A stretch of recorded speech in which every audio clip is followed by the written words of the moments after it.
Hello friends, कैसे हैं आप सब। वेलकम टू माय चैनल शिक्षा वर्ल्ड। तो आज मैं आपको जो पढ़ाने जा रही हूँ वो है मुगल वंश में 1566 से लेकर 1857 तक। ये मैंने आपको बहुत बार बता दिया इसका टाइम पीरियड। आज मैं आपको अकबर के बारे में पढ़ाने जा रही हूँ। जो भी कम्पिटिटिव एग्जाम में अकबर से लेकर जो चीज़ें पूछ जाती सिर्फ वही पढ़ाऊँगी, बाकी एक्स्ट्रा कुछ नहीं पढ़ाऊँगी मैं, ठीक है। तो शुरू करने से पहले मेरे चैनल को एक बार सब्सक्राइब कर दे, बेल आइकन को दबा दे ताकि मेरा जो भी नोटिफिकेशन हो जल्द से जल्द वीडियो आप तक पहुंच जाए, ठीक है।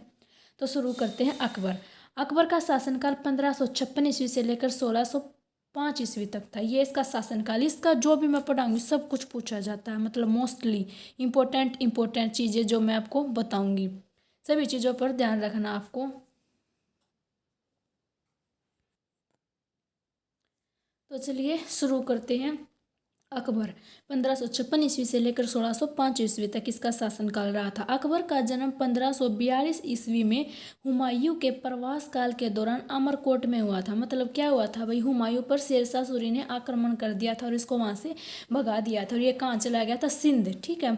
तो वहां पर जाकर जब ये अमरकोट के जो राजा थे वहां पर जो रह रहा था उसके पास, तो उसी दौरान क्या हुआ था, अकबर का जन्म हुआ था। अकबर की माँ का नाम हमीदा बानो है। क्या है अकबर की माँ का नाम? हमीदा बानो बेगम, ठीक है। ये पूछा जाता है कई बार। अकबर का राज्याभिषेक 1556 ईस्वी में हुआ जब उसकी एज कितनी थी, महज 13 साल। जब वो 13 साल का तो 1556 ईस्वी में उसको राजगद्दी पर बैठा दिया गया था, राज्याभिषेक हो गया था। लेकिन वो उस समय बहुत छोटा था, ठीक है, तो निर्णय नहीं ले पाता था। तो गद्दी पर तो नाम का तो अकबर बैठा था, लेकिन जो मतलब उसका प्रोटेक्ट कर रहा था, उसका संरक्षण कर रहा था, वो कौन था? बैरम खां, ठीक है। कौन था? बैरम खां। 1560 ईस्वी तक अकबर ने बैरम खां के संरक्षण में शासन किया, ठीक है। मतलब निर्णय तो अकबर लेता था लेकिन सहायता कौन करता था? बैरम खां इसका सेनापति करता था। बैरम खां को वकील नियुक्त किया गया, ठीक है, कि ये इसका संरक्षण करेगा, अकबर इसको सलाह देगा अच्छी सी, ठीक है, ताकि इसे मैच्योर हो जाएगा तो अपने आप अपना राज्य संभाल सकेगा, ठीक है। सिंहासन पर बैठते ही अकबर ने बैरम खां की सहायता से 1556 ईस्वी में पानीपत के द्वितीय युद्ध में हेमू, जिसको क्या बोलते हैं, विक्रमादित्य को पराजित कर दिया। हेमू भाई बहुत स्ट्रॉन्ग राजा था, ठीक है, ये हारने वाला राजा नहीं था अकबर से तो। लेकिन क्या हो गया था लास्ट में, क्या हो गया था भाई, इसकी आंख में जाके तीर लग गया था, ठीक है। ये फिर अपने जो हाथी पे बैठा था वहां से गिर गया था, ठीक है। ये एक अपना यहाँ का राजा, हरियाणा का राजा, ठीक है। तो ये क्या था, वहां से गिर गया था, फिर इसी कारण क्या हुआ था, अकबर की विजय हो गई थी। वैसे अकबर भी बहुत स्ट्रॉन्ग था भाई, राजा ऐसी बात नहीं है, लेकिन हेमू ऐसे ही आ रहा था, ठीक है। हेमू का उपनाम क्या है? विक्रमादित्य की इसने उपाधि धारण की थी, ठीक है। तो यो 1556 का जो युद्ध है, द्वितीय युद्ध पानीपत के, किस किस के बीच हुआ था? हेमू के बीच और अकबर के बीच हुआ था, ठीक है। अकबर का संरक्षण बैरम खां था, हेमू का उपनाम क्या था? विक्रमादित्य। 1561 ईस्वी में अकबर ने बैरम खां के संरक्षण में से मुक्त होकर अपने पहले सैन्य अभियान में मालवा के शासक बाज बहादुर को पराजित किया। अब तक इसका संरक्षण कौन कर रहा था? बैरम खां। अब इसने क्या किया? बैरम खां की सहायता नहीं ली बल्कि खुद अपने संरक्षण पर, मतलब क्योंकि मैच्योर हो चुका था, अब ये अपने निर्णय खुद ले सकता था, तो इसीलिए फिर इसने क्या किया था, अपने हिसाब से अपने संरक्षण का नेतृत्व करके, अपनी सेना का नेतृत्व करके क्या किया था, इसने मालवा के राज्य को, बाज बहादुर को हरा दिया था, ठीक है।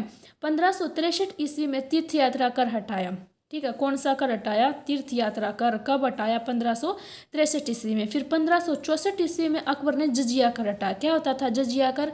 जो जो मुस्लिम धर्म नहीं अपनाते थे, यानी कि जो हिंदू होते थे, ठीक है, तो हिंदुओं पर ये कर लगाया जाता था, जजिया कर, ठीक है। तो इसने ये हटा दिया था। मतलब ये कैसा राजा था, इसने हिंदू और मुसलमान में कोई फर्क नहीं समझा था, ठीक है। बहुत अच्छा राजा था। 1576 में हल्दी घाटी के प्रसिद्ध युद्ध, हल्दी घाटी का युद्ध कब हुआ था? 1576 ईस्वी में। यह भी पूछा जाता है कि प्रसिद्ध युद्ध में अकबर के सेनापति राजा मान सिंह ने मेवाड़ के शासक महाराणा प्रताप को पराजित कर दिया। हल्दी घाटी का युद्ध कब हुआ था? 1576 ईस्वी में। किस किस के बीच हुआ था? अकबर का सेनापति क्या नाम था? राजा मान सिंह। और किसके बीच हुआ था? मेवाड़ के शासक महाराणा प्रताप, इन दोनों के बीच हुआ था ये युद्ध, ठीक है। इसमें कौन जीत गया था? मान सिंह जीत गया था, ठीक है। 1560 ईस्वी में बैरम खां की मृत्यु हो गई थी भी, ठीक है। बैरम खां कौन था? जो उसको संरक्षण दे रहा था अकबर को, ठीक है। अब उसकी डेथ हो गई थी 1560 ईस्वी में। 1572 ईस्वी में अकबर ने आगरा से 43 किलोमीटर दूर फतेहपुर सीकरी नामक नगर की स्थापना की। ठीक है, फतेहपुर सीकरी नामक नगर की स्थापना किसने की थी? अकबर ने। कहाँ? ये आगरा से 43 किलोमीटर दूर 1572 में इसकी क्या की थी? स्थापना की थी। ठीक है, फिर उसमें प्रवेश के लिए एक दरवाजा भी लगा था, क्या नाम था जिसका? बुलंद दरवाजा। ठीक है, बुलंद दरवाजा किसने बनवाया? अकबर ने। कब बनवाया था? 1572 ईस्वी में ही बनवाया था। ठीक है, और कहाँ पर है? फतेहपुर सीकरी में। ठीक है, बुलंद दरवाजा अकबर ने गुजरात जीतने के उपलक्ष्य में बनवाया था, खुश होकर। इसी वर्ष अकबर ने फतेहपुर सीकरी में धार्मिक परिचर्चाओं हेतु इबादत खाने की स्थापना की। इबादत खाना क्या होता था भाई? ये क्या होता था? धर्म के प्रति धार्मिक परिचर्चाओं, यानी अपने धर्म के प्रति जितनी भी चर्चाएं होती थी, जितनी भी इसकी बैठक होती थी, वो कहाँ करता था? इबादत खाने में करता था। और कहाँ था इबादत खाना? फतेहपुर सीकरी में। ठीक है, 1582 ईस्वी में अकबर ने सभी धर्मों के उत्तम सिद्धांतों को लेकर तौहीद ए इलाही या दीन ए इलाही, आपने ये सुना होगा भाई दीन ए इलाही, लेकिन आपने ये कम सुना होगा तौहीद ए इलाही, तो ये नाम भी याद रखना है। कई बार दीन ए इलाही न देकर तौहीद ए इलाही दे देते हैं। ठीक है, तो इस मतलब ये अपना एक धर्म बना दिया था, इसमें कोई ऊंच नीच नहीं होगी, कुछ भी नहीं होगा। ठीक है, सब कुछ समान समझा जाएगा। तो ये दीन ए इलाही तौहीद ए इलाही धर्म बना था इसने। कब? 1582 ईस्वी में। ठीक है, उसके आगे इसने क्या किया था? अकबर के दरबार में नवरत्न के नाम से प्रसिद्ध 9 व्यक्ति, क्या बोलते थे भाई?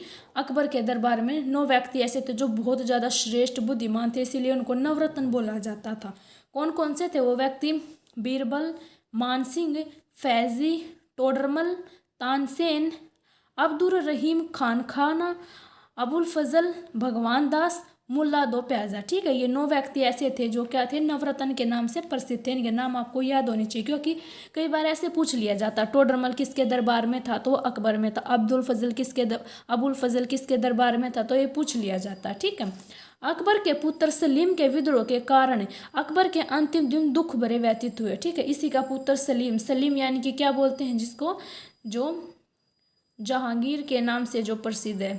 ठीक है, जहांगीर के नाम से जो क्या है? प्रसिद्ध, उसी को सलीम बोलते हैं। ठीक है, तो मतलब जो इसका पुत्र था उसने इसी के खिलाफ विद्रोह कर दिया था, जिसके कारण इसके अंतिम दिन क्या हुए थे? दुख भरे बीते थे। ठीक है, 1665 ईस्वी में अकबर की मृत्यु हो गई थी। अकबर के मकबरे का निर्माण जहांगीर द्वारा, यानी जो सलीम था इसका बेटा था, उसके द्वारा आगरा के निकट सिकंदरा नामक स्थान पर हुआ। ये पूछ लिया जाता है अभी सिकंदरा पर मतलब जो अकबर का मकबरा वो कहाँ पर है? सिकंदरा नामक जगह पर वो। ठीक है, तो ठीक है फ्रेंड्स, यही अकबर से मोस्ट इम्पोर्टेंट जो बातें थी जो कॉम्पिटिटिव एग्जाम में पूछी जाती वे मैंने आपको बताई हैं। इन सभी पे बिल्कुल ध्यान रखना है। कोई डाउट हो तो कमेंट में नीचे पूछे। ठीक है, मिलते हैं अगले वीडियो में। Thank you.